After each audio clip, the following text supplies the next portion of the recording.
Hello, and welcome back to the channel.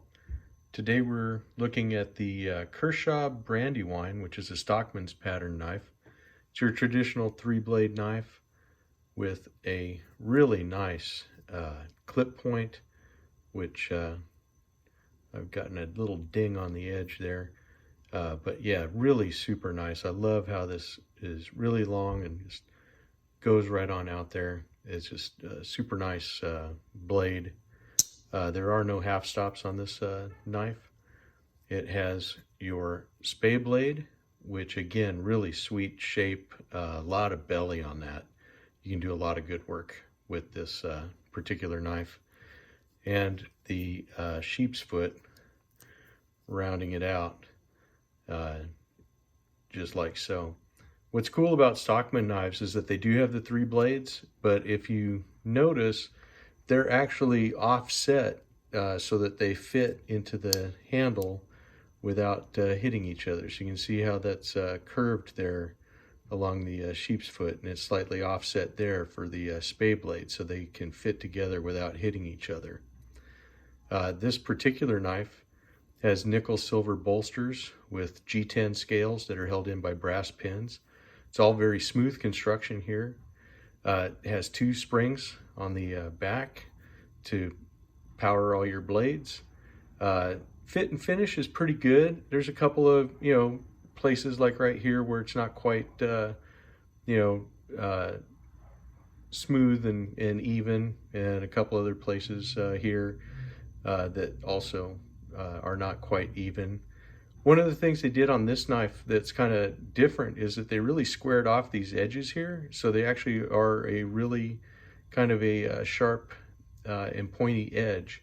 And I don't know why they didn't round those off, but if they make this knife a different version of it in the future, that would be one of the suggestions that I definitely would make to them. This knife just handles in the pocket perfectly. It just disappears.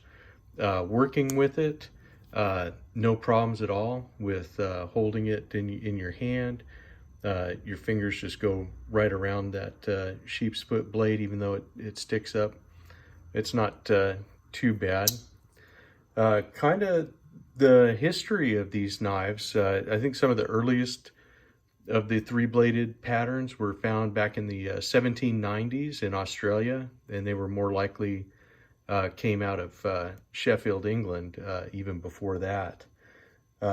They were really one of the first multi-tools, because here you had three blades that had different purposes that could be just in your pocket or carried in your vest or whatever you had back then, especially if you were a stockman and you were dealing with, sheep and cows and stuff like that, because you had your, three blades, your clip point for handling all your cutting tasks, rope or whatever you might need, some wire or something like that. The sheep's foot, which was used for trimming sheep's foot or hooves on horses if you needed to, because you could really bear down on it with this back being kind of thick and dull. You could really use it and put some pressure without cutting yourself. And then, of course, you had the spay blade that nobody likes to talk about because that was for castrating animals. Anyways, be that as it may, they are kind of really cool. They're like I said, these knives are really cool. This is made by Kershaw, so this is kind of a modern interpretation of this knife. Kershaw's not, they are more well known, I think, for their flippers and their EDC type knives, but this is just a really handy traditional pattern knife, and I love traditional pattern knives. They just take me back to when I first started to carry knives way back in the day, back in the 70s, really, and everything was pretty much a slip joint unless you had a buck. It was just, these knives are just really handy, really cool, and they kind of take you back to a different time, when things maybe weren't so crazy. And I definitely enjoy working with these, collecting them, and they're some of my favorite knives are these beautiful, beautiful traditional knives. I just love a good slip joint any day. You know, they're just they're so good. It's just nothing wrong with them. Enjoy them. I hope you guys do too. So anyways, that'll be it for this particular video.